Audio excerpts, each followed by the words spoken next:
in Ashtabula County, Ohio. Just after 9 p.m., Daniel Posey Brown, 45, is driving on the remote state Route 193. He's heading home with a gift for his son. His wife, Angel Brown, calls him. They speak briefly. Then she hands a phone to their young son. Moments later, everything changes. A chestnut-colored horse suddenly runs into the road. Daniel's car hits the horse head-on, killing it instantly. His car then veers off the road, hits a guardrail, and comes to rest in the middle of Route 193. About 30 seconds later, from the opposite direction, William Gibson, 33, drives into the scene in his truck. He swerves to avoid Daniel's car, runs off the road, hits a guardrail, and overturns. Witnesses call 911, and Ohio state troopers rush to the scene. Several miles away, Daniel's young son doesn't know what happened. His phone call goes silent. Troopers arrive in chaos. They find both drivers unresponsive. Despite efforts to save them, both men die. Daniel's cause of death is blunt trauma to the head, neck, and chest. William dies from head and neck injuries. What seemed like the end of a terrible accident turns out to be only the beginning of a larger story. Born in 1965, Daniel Posey grew up in northern Ohio. He was close to his mother, Colleen Posey. He loved dirt bikes, motorcycles, and played the drums in school. A few years after high school, he began dating Lisa Guthrie. 2 years later, Daniel learned Lisa was pregnant with their first son. Daniel and Lisa got married, and Daniel worked with his father at Madison Muffler. Lisa said Daniel was a real character. He had charisma. In 1994, they opened a tanning salon together. The business did well, and they had 2 more children. Lisa said Daniel was a great dad who always put his kids first. But juggling Daniel's full-time mechanic job, the tanning salon, and a growing family became too stressful. By 1996, after about 10 years together, Daniel and Lisa grew apart. Later that year, Daniel met Angel Brown, a 19-year-old performer at a local club called Queen of Hearts. Daniel's mother, Colleen, said Angel was outgoing and had a good personality. Over the next few months, Daniel spent more time at the club and less time with his kids. Angel, born in 1977, had a hard childhood and wanted a better life, with little money or schooling. She tried to become a boxer. She had a few matches and tried to go pro, but after a year and a losing record, her boxing career ended. She was at a crossroads until she met 31-year-old Daniel Posey. Colleen said Angel had a strong hold on Daniel, and he loved her deeply. Daniel moved his divorce from Lisa forward quickly. In 2003, Angel and Daniel got married. A year later, they had a son, D'Artagnan. Angel's cousin, Linda Singleton, said they were wonderful parents. After their family felt complete, Angel asked Daniel to show his devotion. She wanted him to change his last name to her last name. Daniel agreed to change his last name. With boxing and club work behind her, Angel focused on raising their son, D'Artagnan. She stayed home, joined the PDA, and cared for her family. D'Artagnan later said his dad gave him the best life he could. But on November 18, 2011, the 7-year-old's last memory of his father was a phone call that suddenly went silent. At the crash scene, police learned the horse belonged to a nearby Amish family. There was an Amish party at the Dorset Community Center, and horses were usually tied up outside. A chestnut-colored horse broke loose and ran into the road. Its owners tried to catch it, but it reached the highway and ran into the path of Daniel's car. In the months after Daniel's death, Angel and D'Artagnan tried to move forward. Then, on January 11, 2012, about 2 months later, James Holly went to the Ashtabula County Sheriff's Office with information about a possible murder for hire. Detectives knew James well. He went by Hawk during his boxing career, had run a boxing gym in Ashtabula, and had a criminal record, including 5 years in prison for setting a fireworks factory on fire. Despite his past, James said he had new information. He claimed someone had asked him to kill a person. He told detectives that his former boxing student, Angel Brown, offered him $4,000 to kill Lisa Luke, and he admitted taking the money. He said he went to a casino in Erie, Pennsylvania, and spent the $4,000, but insisted he never intended to go through with the killing. He then sat for an interview with police. What's your name, man? Cleveland. Oh, you Cleveland. They keep asking me, don't you know Cleveland? Actually, Yeah. I thought Cleveland was a black guy. Yeah, everybody does.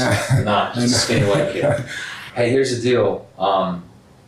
The prosecutor's not going to give a blanket check of immunity. He's not. Why not? I mean, Well, quite honestly, because we are not. What happens if we sign a blanket check of immunity on this thing, and then we end up going through the whole thing? We bring her in. She goes, no. Hot Collie was actually the person that come to me and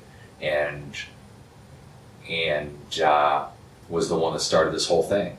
You know what I'm saying? We can't. Okay. We can't do that. I understand that isn't the case. You're not that type of guy. You're not. I mean, or I know what you're about, and that ain't it. So here's the concern that we have. I mean, you're coming in here as a witness. You came in and talked to us earlier. We do need to get an accounting of what happened, and I'm going to be pretty. See, I don't really know what happened. All I know is she called me and she asked me, you know, she said that over the phone she wanted somebody whack, and I said, hey, don't talk on my phone like that. And I told her to meet me, and she met me at the truck stop in Kingsville. And she got in, she told me the situation, and I told her, I asked her, I said, well, what you stand to lose out of this, you know? I'm trying to, see, my whole thing is, well, if you gonna pay me, I'm taking the money, I ain't doing that for you. I don't know you like that, you know? You were just gonna get got, you know? But I'm thinking, she wants this done bad. And she still got money. If I don't do it, she's gonna have somebody else do it. And I didn't want to see that happen. I understand that. I understand that I think you have good motives in this as far as the police are concerned. I mean, I'm not going to condone stealing $4,000 from a woman, but I understand that. But I think you have good motives in this. I mean, I think that you're upstanding enough to realize that hey, listen. First of all, you are not going to be involved in any such plot. Second of all, if she's that serious, you know, somebody else might end up. So, yeah, that's what I'm saying. So I mean, I can appreciate you coming in on that. I ain't trying to be charged with nothing, and I'm coming here to help you guys out. Why are you gonna try to charge me? You know, that's what I'm looking at. Okay. Straight up, have you had any contact with her since you left here? Except no. None whatsoever. Not even through a third party. No. I showed them the 2 texts she texted me earlier today, and it's the first time I heard from her just now. Did you send her a text back? I ain't sent her no text. The text earlier today. Here the text is right here. Take a look at it. Okay. I texted her right there. And then she texted me back. So that was on 9 o'clock in the morning. That's this morning. All right. Do you mind if I take a look through here and take a look at her text? I mean. That's what she sent this morning. Yeah, I mean, I'm coming out here to help. I ain't trying to come out here and get in no trouble, man. I can't afford it, you know? No, unfortunately, she's the one that started this whole thing as far as... Yeah, I just don't want to see nobody get hurt. Because, you know, it's some bull. You know, I just figure, okay, I'll call Crime Stoppers. I get me some money. And then Crime Stoppers ain't answering the phone. Send her any other than that one to be careful with the phone? Yep. That was it.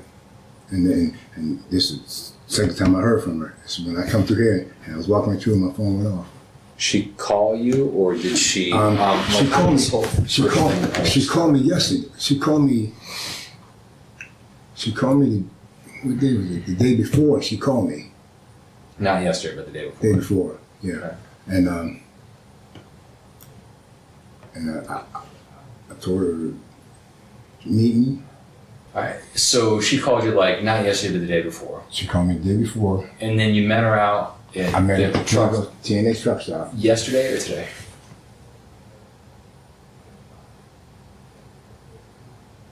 Yeah. Or yesterday or the day before? The day before. Okay. The day before.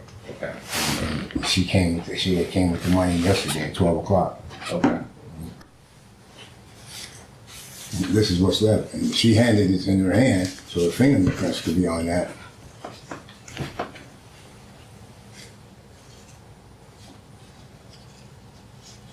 You know. Okay. Where did she bring you the money? Right there for 84 and 90. Okay. Right there.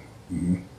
84 and 90. Yeah, right there with Pennzoil. Yes. I'll put the place up there with the BP station? Yeah, not the BP, but as soon as you get off the freeway. Whatever. Oh, O&P. Yeah, O&P. All right. Hold on 1 second. Let's see what we're gonna do with this. See what else we need from them. What did she? What were her exact words when she was? She wanted this big whack. Okay.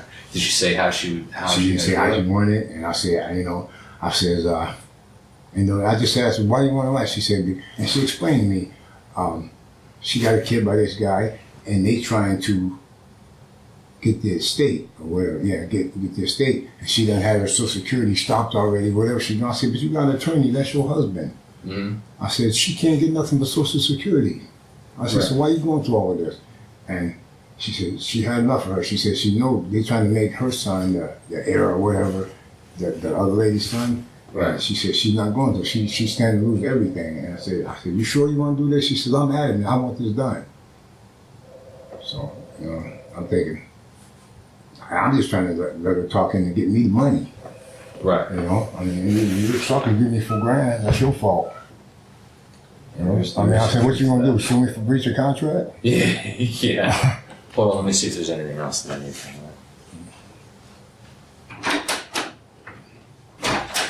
When she sent that text that said, just keep 1,000 for your troubles, she doesn't know that you spent the whole thing on bills? She don't know. Okay, that's cool. All right, we're running through a couple things here and options on what to do. Don't text her back yet. I'm not. In a second, we're probably going to have you call and text her back. Send her back a text that says, her last text said, did you get that? Send her back a text that says, yeah, I got it. Where are you at? Or something like that. Or where are you going to be at? You want to tell us spending money? Yeah, no, you don't need to tell her something. How long we going to be? I'm trying to get to the Y, man. I got some big fish up there. No, you'd probably be about 10 or 15 more minutes. All right.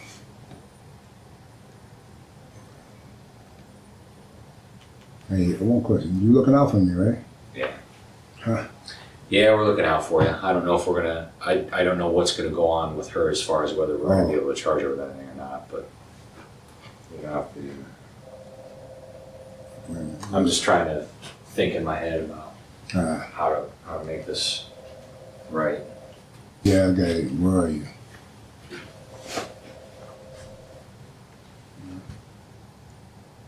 Hey, how come doing the right thing don't feel good, man? How come doing the right thing don't feel good? Listen, you're a smart man. You've been around a long time, and I ain't even gonna try and hide my feelings on this. I'm a little bit concerned that there's a period of time you leave here at 3 o'clock, or you leave here around noon, and you're back here about 4.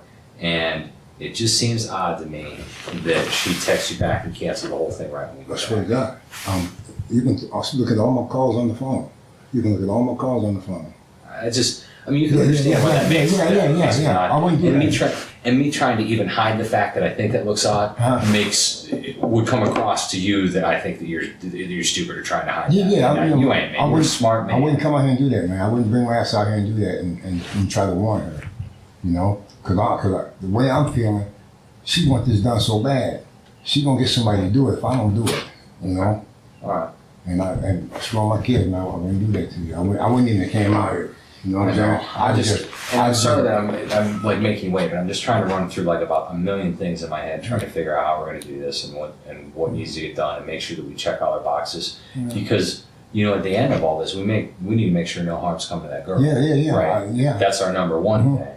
All right. So at the end of this, we need to make sure. And I want to make sure that we're doing the right thing to there's other discussions that we have with our bosses. Hey, do we need to go? At what point in time do we need to go talk to that girl and say, listen, this was an issue with you? At what point in time do we need to go? We obviously have to talk to her if it can occur. Is that right? She just hit me back. She said she at home. Just send back a call you later. Yeah, I didn't come out here. I ain't got time to play games. I'm trying to cover my ass, man. I wasn't. You know? Okay, call you later.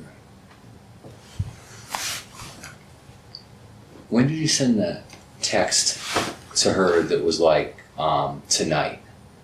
That was like 9:30 this morning. Yeah, you sent it. Can I see that one again? And that was the last time I talked to her. Okay.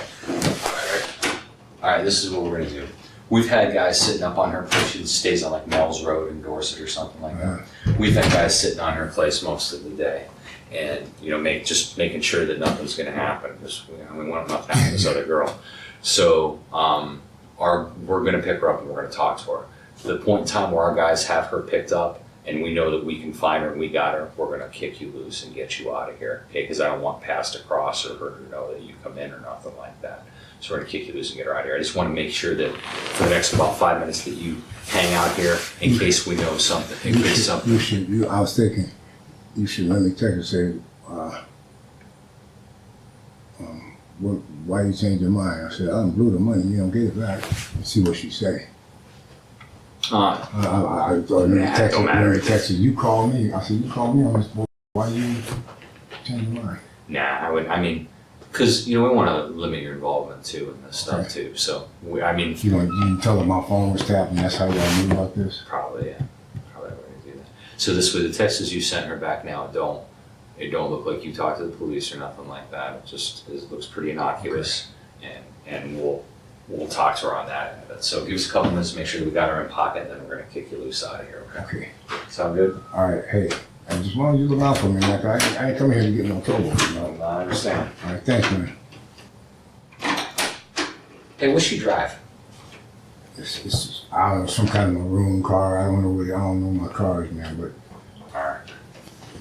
It's I'm doing the right thing. I don't feel good. I'm trying to put it on there.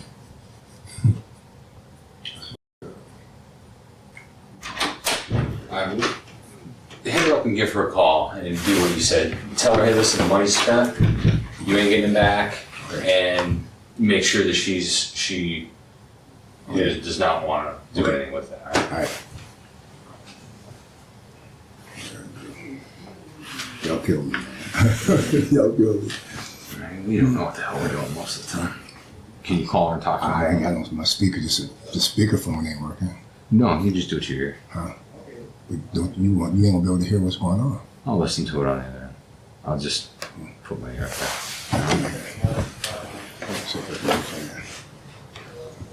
Yeah, we want to make sure that this is good, that she's not gonna do anything with somebody else.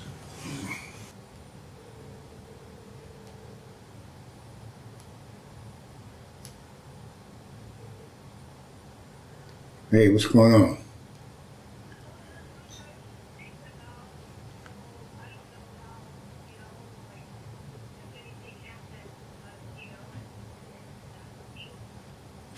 I ain't gonna let it happen. So I don't know. But I done fucked the money up. So you ain't gonna be able to get no money back. So what you want me to do?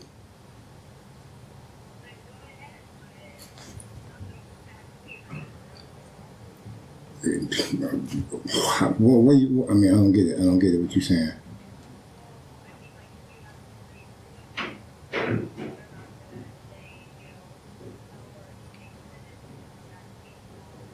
It shouldn't, because I don't deal with people like that. All right, so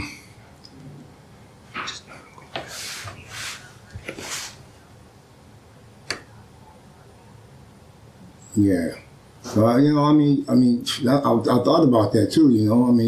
What about her kids though?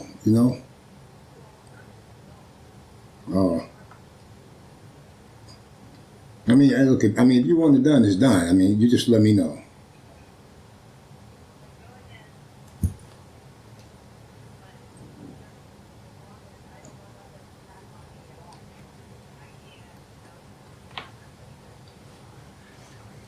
All right. I'm gonna hit you up as soon as it's done, okay? All right, bye. See what I'm talking about? All right, hold on. Okay. Okay, this is the deal with this. We were going under the assumption that she didn't want this done, and I think that you got a pretty valid concern that if you don't do this, we think she's going to find somebody else to do it. I mean, you see what I'm saying? We're getting the prosecutor down here. We're talking. You have a concern about getting some immunity. We're going to get the prosecutor down here and work this. And we're going to end up having to wire you up and go have a conversation with her after a bit. All right. Today. Now. And we got to be here for as long as this takes. And this is not something that is going to be a negotiable thing. This is about, because man to man, I think that she's going to find somebody else to do this. You know what I'm saying? I mean, I thought, oh, good, she was just bull. You'll get away, whatever's with the money, whatever. That wasn't what that conversation She's serious. You see what I'm saying? That's what bothered me. It's like, I'm just going to take the money and run. But I'm thinking, if I don't do it, she's going to have somebody do it. We're going to get the attorney down here to talk to you and square stuff away. So you got me covered. So we got you covered. Okay, that's what we're going to do. Because the rest of this stuff was before. It looked like she wasn't going through with it. There wasn't any need for any of your concern to be addressed because it was a done deal. Now we got something going. We'll bring the attorney down to talk to you, and we can have this hammered out. And then we're going to get you wired up and be thinking in your head about how you can have another conversation with her. As far as how this would go to talk to her, or record a conversation with her, like a face-to-face conversation. Yeah. You think you could hit her up and say, listen, I'm going to need another, $100, even $100 to either rent a car or my dude is taking care of this. He needs a hotel room. You got $80 or something like that to spot the hotel room for him. Can you do that? Yeah. That will give you a chance to meet with her in person. Okay. And get the recording. Does that sound like a... Okay, now she's going to have to meet me. I'll have her meet me at the truck stop. Wherever you want to meet her. You call the place. I don't care. You can meet her in any place in Ohio. It's fine with me. You pick that. Okay. Even though the question of why Angel wants Lisa dead remains elusive, detectives more concerned was capturing Angel on camera. 2 hours later, they outfit James with a camera and microphone. He meets with Angel at her home.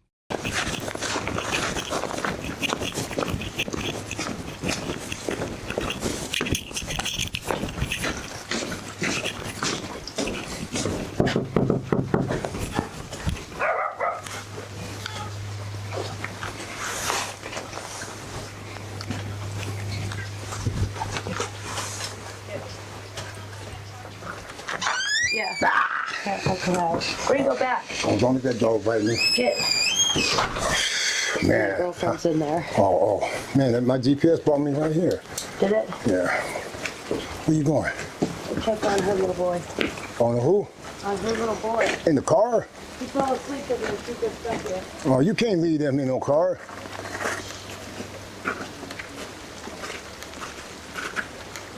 Well, I don't want. Hey, listen, come here. I don't want to come in, but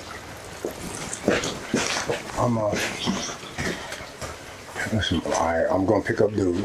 Okay. 10 o'clock to be done. All right. I mean, he looked pissed off at me because that little punk at $4,000 ain't. You just take care of me once you get your. All right. Once I leave here, I need to change your phone number. I need to change my phone number? Change your phone number in case anything happened.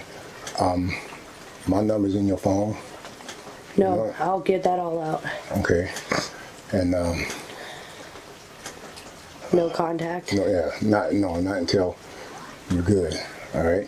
Okay. And I mean that's it. And if anybody gets busted, nobody's coming back on me, right? Nobody's gonna mention my name, not even if somebody gets caught, right? Who gonna get caught? I mean, if he get caught, he ain't gonna say nothing. He a soldier. Okay, well, that's what I'm saying.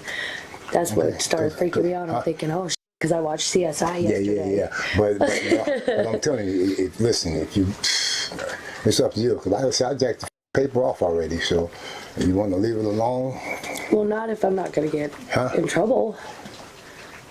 Let me pat you down. You got me. Don't me. Yeah. I just, last time I seen you, I went to jail with Brandon. I was adamant because it felt like I was being set up. So I wanted to see you before Okay, all right, well listen, I'm going. Don't call me. I'm not. Call me a couple days, call me on the weekend. Okay. All right? All right. You good? Yep. All right. All right, baby. I'm going. Right, thanks. All right. Drive safe. All right, baby. The horse in here. Okay. I thought I thought she was coming to the car. She had a damn flashlight. She even patted me down. I saw that. All right. This is Detective Brian Rose from Asheville County Sheriff's Department with a cooperating witness. Just doing a debrief on this. It is 6:38. Cooperating witness met with the suspect onto the porch, had a conversation, and we're back to the vehicle and we're leaving at this time. Detectives believed Angel really wanted Lisa Luke, Daniel's ex-wife, dead, but they didn't know why. They brought Lisa in and told her about Angel's alleged plan. Lisa said she started shaking and was in shock. Lisa explained her past with Daniel. During their 8-year marriage, Daniel was devoted to the family until Angel came into the picture while their child was fighting leukemia. One night, Lisa followed Daniel from the hospital and saw he went to the strip club where Angel worked. By November 1996, Daniel and Lisa divorced. At first, Daniel tried to stay in touch with the kids, but the calls stopped and he disappeared from their lives. Lisa sought child support for their 3 children. A court ordered a monthly amount, but Daniel didn't pay. When Lisa tried to reach him, she could only speak to Angel, who told her, "You're not taking food out of my child's mouth for your children." Before Daniel died, he was over $30,000 behind in child support. Lisa said Angel also harassed her with calls, demanding she drop the case. So Lisa eventually did. After Daniel's death, Lisa learned there might be money owed to the kids. Daniel had $15,000 in work-life insurance, and Angel had taken out another policy for $240,000. These benefits would go to Daniel's estate. When Lisa checked the probate case to carry out Daniel's will, she found that Angel, acting as executor, had left 2 of Daniel and Lisa's children off the list of next of kin. Lisa believed Angel's motive was greed. Lisa hired a lawyer and sent birth certificates to prove the children's rights. The lawyer contacted Angel's attorney to fix the estate. Then they found something else. Angel filed a wrongful death lawsuit against the horse's owner from the crash and settled for about $200,000 paid to Daniel's estate. According to Lisa, on January 9th, her attorney told Angel she would have a share of the insurance and settlement money. Lisa believes that's what pushed Angel over the edge. The same day Angel contacted James' hawk, Holly, Lisa said Angel hated her and the kids and didn't want them to get a dime. Detectives felt they had enough to arrest Angel, but they wanted the case even stronger. They had James Holly make one more recorded call to tell Angel that Lisa was dead, to hear how she reacted and what she wanted done next. Hello? Hey, baby, hey, she dead now. Listen, you want them to find the body or you don't want to disappear? Disappear, probably. Like I said, I just don't want nothing to come back on me. Just hours after James Holly went to the sheriff's office, investigators went to Angel's home with an arrest warrant. Police handcuffed the surprised Angel. She started crying and at one point screamed she was going to take everything from me. Inside the house, D'Artagnan grabbed a box his mother said was important. Investigators looked inside and seized it. The box had drugs and drug items. More important to the case, it also had a newspaper article with Lisa Luke's photo and the word dead written on it. Angel was taken to the Ashtabula County Sheriff's Office. During booking, officers found a receipt in her back pocket for a $20,000 withdrawal dated January 10th. The same day, she met James Holly and paid him $4,000. When investigators interviewed her, Angel said that after her husband died, James became her rock. She claimed that when she talked about Lisa, she was just venting to a friend, not planning anything. This is your opportunity to explain your actions. I did. I told you why I was mad, but I was just talking and venting and frustrated. No. Nobody thinks this is a joke. On the video, there is you patting him down for a wire. Play that in a courtroom, and I wasn't patting him down for a while. okay. I know, it looks so bad. There's all kinds of motivation. I mean, there's I evidence know. on phone conversations. I've always hated her, he hated her. We've always hated her, she hates us. You know, why couldn't it have been her instead of my husband? After the interview, Angel was charged with conspiracy to commit aggravated murder. The news made Lisa feel safer, at least at first. But Angel was later released on bail, and Lisa said she lived in fear, unsure who might be outside her house. In August 2013, Angel, age 36, went on trial. James Holly testified that Angel had a long, bitter history with Lisa and hated her. He said Angel felt harassed and wanted Lisa out of her life. Lisa also testified. While she spoke, Angel kept her head down and didn't look at her. When it was the defense's turn, Angel took the stand and said it was all just a joke, that she didn't mean it. The jury deliberated for only 2 hours and found Angel Brown guilty of conspiracy to commit aggravated murder.